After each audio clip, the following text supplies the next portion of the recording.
नाज़रीन, स्वाबी में इस वक्त ठाठे मारता हुआ अवामी समुंदर मौजूद है। ताहद निगाह अनकाउंटेबल लोग हैं। एक मैसिव मैसिव डेमोन्स्ट्रेशंस स्वाबी के अंदर नजर आ रही है। ना सिर्फ जलसा गाह में बल्कि स्वाबी की सड़कों पर, स्वाबी के बाजारों में, घरों के सामने कोई जगह ऐसी नहीं है जहां पर अवामी समुंदर स्वाबी के अंदर मौजूद ना हो। बहुत सारे विजुअल्स आपको दिखाएंगे, लेकिन साथ साथ एक खबर जिसने पाकिस्तान का प्राइम टेलीविजन बल्कि दुनिया की बड़ी खबर बन गई है। ऐसे विजुअल्स आ रहे हैं, शेख हसीना जो बांग्लादेश की वज़ीर आज़म रह चुकी हैं, खसक गई हैं, उनके घर से, उनके घर के अंदर लोग गए हैं, उनके वार्डरोब के अंदर गए हैं, उनके बेड के नीचे से चीजें निकाली हैं, उनके लिए जो रोटी तैयार की गई थी, खाना तैयार किया गया था, ये सब चीजें मौजूद हैं। ये विजुअल्स बाकायदे से आपको दिखाएंगे। लेकिन साथ एक बड़ी इंटरेस्टिंग हैपनिंग हुई है। तहरीक इंसाफ के स्वाबी जलसे से पहले पाकिस्तान के मौजूदा डीजी ISPR जनाब मेजर जनरल शरीफ चौधरी साहब ने इसके ऊपर एक प्रेस कॉन्फ्रेंस की है। और इस प्रेस कॉन्फ्रेंस के अंदर जहां पर उन्होंने किस तरह से स्मगलिंग और बहुत सारी चीजों के ऊपर पाकिस्तानी फौज का जो एक मौकिफ है वो सामने रखा और बड़े आर्टिकुलेट वे में सारी चीजें उन्होंने बयान की हैं। दिलचस्प पहलू इस प्रेस कॉन्फ्रेंस का ये था कि जो खैर मामूली भी था कि इसमें पॉलिटिक्स के हवाले से, सियासत के हवाले से कोई बातचीत नहीं की गई। इनफैक्ट जब उनसे 9 मई के हवाले से, इमरान खान के एस्टेब्लिशमेंट से डिस्कशन के हवाले से बातचीत की गई तो महज 4 से 5 सेकंड का उन्होंने जवाब दिया और उसके बाद मेजर साहब ने कोई इसके ऊपर बातचीत नहीं की है। अब ये भी बड़ी एक इंटरेस्टिंग डेवलपमेंट है और इसके ऊपर पाकिस्तान के तज्जियाकार या एनालिस्ट क्या समझते हैं। बहरहाल एक पॉजिटिव इंडिकेशन है और ये बड़ी हैपनिंग है। बहरहाल इसके ऊपर जो भी रद्द अमल होगा वो आपके सामने रखेंगे। लेकिन इमरान खान को अडयाला जेल में 1 साल हो चुके हैं। अडयाला जेल, उससे पहले अटक जेल, 1 साल, 1 ईयर। इस 1 साल के दौरान मैं खुद कई दफा अस्पताल में गया हूं।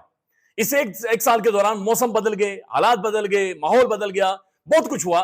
लेकिन अगर नहीं बदला तो खान नहीं बदला। अगर नहीं बीमार हुआ तो इमरान खान नहीं बीमार हुआ। अगर नहीं माथे पर शिकन आई तो इमरान खान के माथे पर शिकन नहीं आई। अगर सिर्फ जिस बंदे ने कंसिस्टेंसी के साथ पाकिस्तान की बातचीत की तो सिर्फ इस कैदी नंबर 804 इमरान खान साहब ने की है। 1 साल मुकम्मल हो गया है। मुल्क भर में मुजाहरे हो रहे हैं, बरतानिया में, दुनिया भर में इस हवाले से प्रोटेस्ट हो रहे हैं। बैनुल अक़वामी अखबारात और बैनुल अक़वामी मीडिया इमरान खान के हवाले से बड़ा खुलकर लिख रहा है। BBC ने इमरान खान के ऊपर लिखा है कि Imran Khan a year in jail but still dominating opposition figures. 1 साल हो गया इस बंदे को जेल के अंदर, लेकिन अभी भी पाकिस्तानी पॉलिटिक्स के अंदर जो डोमिनेट करने वाली फिगर है वो सिर्फ और सिर्फ इमरान खान है।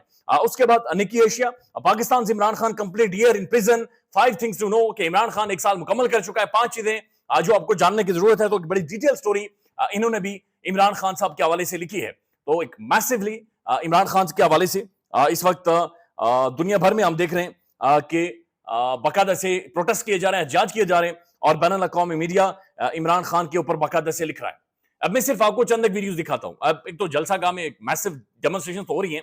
ये स्वाबी इंटरचेंज की वीडियो है, इब्राहिम मेहरबानी देख लें और सिर्फ जैम देखें कि किस कदर अवाम का एक समुंदर है जो वहां पर जैम होकर रह गया है। ये देख लें। स्वाबी इंटरचेंज में जलसा यहाँ से कई किलोमीटर आगे है, लेकिन मैं आपको अभी स्वाबी का मंजर दिखाता हूँ। ये देखें, पंजाब से काफिले पहुंच रहे हैं, खैबर पख्तूनख्वा से काफिले पहुंच रहे हैं और अभी से ही ये तमाम सड़कें, तमाम रोड जो हैं वो ब्लॉक हो गई हैं, मोटरवे बंद हो गया है। जहां नजर जाएगी वहां अवामी समंदर नजर आएगा। ये आप देख सकते हैं, इस तरह नौजवान पहुंच रहे हैं जलसा गाह की जानब। कहां से? मुल्तान से आए हैं। देखिए, पंजाब से, जनूबी पंजाब से, मुख्तलिफ शहरों से लोग यहाँ पहुंच रहे हैं, खैबर पख्तूनख्वा से पहुंच रहे हैं और तमाम सड़कें इस टाइम ब्लॉक हो चुकी हैं।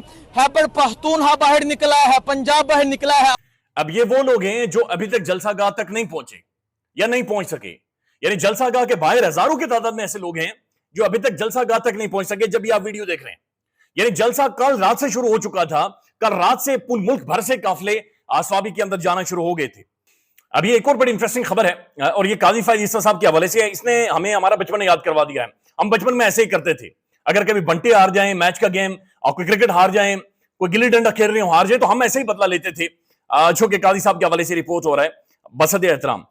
ये सीनियर साफी हसनात मलिक की खबर के मुताबिक काजी फैज ईसा साहब ने जस्टिस मंसूर अली शाह साहब, जो कि सीनियर प्यूनिक जज हैं, आने वाले पाकिस्तान के चीफ जस्टिस हैं, 3 साल इन्होंने इस मुल्क का ऑनरेबल चीफ जस्टिस रहना है, उनके साथ अरसा दराज से काम करने वाले रिसर्चर और जस्टिस मुनीब अख्तर के ड्राइवर दोनों को ओहदे से हटा दिया है। यानी एक सीनियर प्यूनिक जज है मंसूर अली शाह साहब और दूसरे जस्टिस जनाब उसके बाद जो सीनियर मुनीब अख्तर साहब है, उन दोनों का, एक का रिसर्चर हटा दिया है और एक के ड्राइवर को ओहदे से हटा दिया है। कादी साहब 12 जुलाई के फैसले का गुस्सा इस बचकाना तरीके से निकाल रहे हैं, ये मोहम्मद जुबैर साहब लिखते हैं कि कादी साहब ने जनाब उनका ड्राइवर भी फारिग कर दिया और कादी साहब ने ये चीजें भी फारिग कर दी। अहमद वड़ाई साहब लिखते हैं जस्टिस सैयद मंसूर अली शाह के रिसर्चर को वापस भिजवा दिया गया है, जस्टिस मुनीब अख्तर के ड्राइवर को हटा दिया है, जस्टिस सैयद मंसूर अली शाह को आर्बिट्ररी कमेटी से निकाल दिया गया है। हसनात मलिक की खबर। तो ये ऐसा महसूस हो रहा है कि बिल्कुल कादी साहब गुस्से में। और इससे पहले दो जजेस ने, जस्टिस अमीनुद्दीन खान ने और जस्टिस नईम अख्तर अफगान ने, जो इख्तिलाफी नोट लिखा था उसके अंदर बाकायदे से उन्होंने बगावत इंस्टिगेट की थी कि जजेस को यह कहा कि आप बागी हो जाएं, अब अदालत का फैसला ना अपने ऑनरेबल ब्रदर्स का फैसला ना माने। और उसके बाद अब ये सारी सूरत हाल है कि जनाब बाकायदे से ये सारी चीजें रिपोर्ट हो रही है। अब सबसे बड़ी खबर की तरफ आते हैं। बांग्लादेश टॉप ट्रेंड कर रही है ग्लोबली, सिर्फ पाकिस्तान में नहीं, ग्लोबली टॉप ट्रेंड कर रही है। ये जो बांग्लादेश के अंदर प्रोटेस्ट शुरू हुआ था, एहतजाज शुरू हुआ था, ये 30 से 40 स्टूडेंट से, 30 से 40 तलबा से शुरू हुआ था और उसके बाद ये सब कुछ हो चुका है। उसके बाद शेख हसीना की जो हुकूमत है खत्म हो गई, अवाम ने उसे रौन दिया, इस्तीफा देने पर मजबूर किया। उसके बाद वो मुल्क से भाग चुकी हैं, इंडिया से निकलकर अभी खबरें आ रही हैं कि बरतानिया चली गई हैं।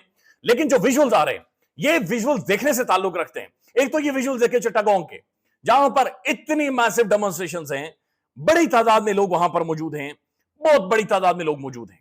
अब मजीद और बहुत सारी चीजें मंजर यहां पर आ रही हैं कि शेख हसीना की रिहाशगाह के अंदर लोग घुसे हैं, वहां पर जाकर शेख हसीना के बेड पर लोग, नरम और मुलायम बिस्तर के ऊपर लोग लेटे हुए हैं, शेख हसीना के सोफे के ऊपर लोग बैठे हुए हैं। शेख हसीना के लिए जो खाना तैयार किया गया था, रोटी शोटी, अडियां बोटी, जो सब कुछ तैयार किया गया था, वो बाकायदे से लोगों ने जाकर बोटियां फाड़ी हैं, गोश्त फाड़ा है, लोगों ने खुलकर बकरे फाड़े हैं। जो सब माल वहां पर तैयार हुआ था, शेख हसीना की बतखें लोग लेकर गए हैं, खरगोश उसके उठाकर लेकर गए हैं, बकरी शेख हसीना की लेकर गए हैं। शेख हसीना का जो स्विमिंग पूल था, उसके अंदर लोगों ने डुबकियां मारी हैं, उसके अंदर तैराकी की है। लिहाजा मैं चाहूंगा कि ये बैक टू बैक आप ये एक दफा ये सारे विजुअल्स देखें, क्विकली आपको दिखाते हैं कि ये असल में हुआ क्या क्या है, तस्वीरों की सूरत में और वीडियोस की सूरत में, फिर आपसे मुखातिब होते हैं।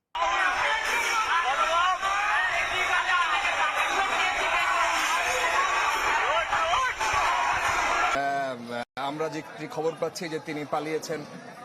কিছুক্ষণ পর হয়তো আমরা সেনা প্রধানের বক্তব্য থেকে আমরা জানতে পারবো যে পরবর্তী ঘোষণা কি আসবে। সেজন্য अब इसके ऊपर पाकिस्तान के सोशल मीडिया पर एक रद्द-ए-अमल है। अमीर अब्बास साहब लिखते हैं कि याद रखें, बांग्लादेश में शेख हसीना ने एहतजाज करने वाली अपनी अवाम को दहशतगर्द और इंतशारी कहा था, जैसा कि हमारी रियासत एक जमात और उसके करोड़ों वोटर्स को हक मांगने पर इंतशारी और फितना कहती है। उसने भी अपने मुखालिफ सियासतदानों को कैद किया और जमात पर पाबंदी लगाई, जैसा हमारी रियासत कर रही है। शेख हसीना ने इंटरनेट मुकम्मल बंद कर दिया था, जैसा कि यहां फायरवॉल समेत ना जाने कैसे कैसे हरबे आजमाए जा रहे हैं। शेख हसीना ने कर्फ्यू लगाया, जैसा कि यहां कभी 144 और कभी एमपीओ के तहत लोगों को गिरफ्तार किया जाता है, सियासी मुखालिफिन को रगड़ा जा रहा है। लेकिन शेख हसीना का इख्तिदार सिर्फ चंद घंटों में ही बंगला कौम ने खाक में मिलाकर रख दिया। जिस मुल्क में वो चौथी बार वजीर आजम बने, वहां उसे छुपने की जगह तक नहीं मिल सकी। अपनी आंखें खोलें, मत दीवार से लगाएं, पाकिस्तान अक्सरियत का है, पाकिस्तान पाकिस्तानी अवाम का है। तो ये बड़ा क्लियर कैटेगोरिकल उन्होंने अमीर अब्बास साहब ने लिखा है कि जनाब ये पाकिस्तानी अवाम का है, लिहाजा ये इस तरह से आप चीजें ना चलाएं, ये चीजें सारी इस तरह से नहीं चलेंगी और ये सूरत हाल बड़ी खौफनाक मजीद हो जाएगी। फैसल खान साहब लिखते हैं, साम्राज्य के खात्मे के बाद बांग्लादेश में जश्न शुरू, अवामी ताकत जश्न कर रही है, जश्न मना रही है, लोग सेलिब्रेट कर रहे हैं, तालियां बज रही, सिटी बज रही हैं, एक माहौल है जो बांग्लादेश के अंदर बना हुआ है। ये विजुअल साथ साथ आप देखें कि किस कदर बड़ी तादाद में लोग बांग्लादेश के अंदर निकल आए हैं। सिद्दीक जान साहब लिखते हैं, बांग्लादेश में सिर्फ 35 से 40 तलबा ने एहतजाज की बुनियाद रखी थी और उसके बाद ये तख्ता बांग्लादेश के अंदर उखेड़ कर रख दिया गया है। अब ये सोहेल वराई साहब ने तकरीबन ये 7 फरवरी 2024 को कॉलम लिखा कि बांग्लादेशी मॉडल आ रहा है, शेख हसीना वाला मॉडल आ रहा है। इस पर वसीम इजाज जंजुआ साहब ने लिखा है कि वड्डे तजिया नगार की एक और पेशों को गलत साबित हुई, जब किसी और की तर्जुमानी करोगे तो ऐसा ही होता है। यानी ये कैसी पेशन गोई थी कि बांग्लादेश के अंदर जी ऐसा बांग्लादेशी मॉडल हम यहां पर ला रहे हैं।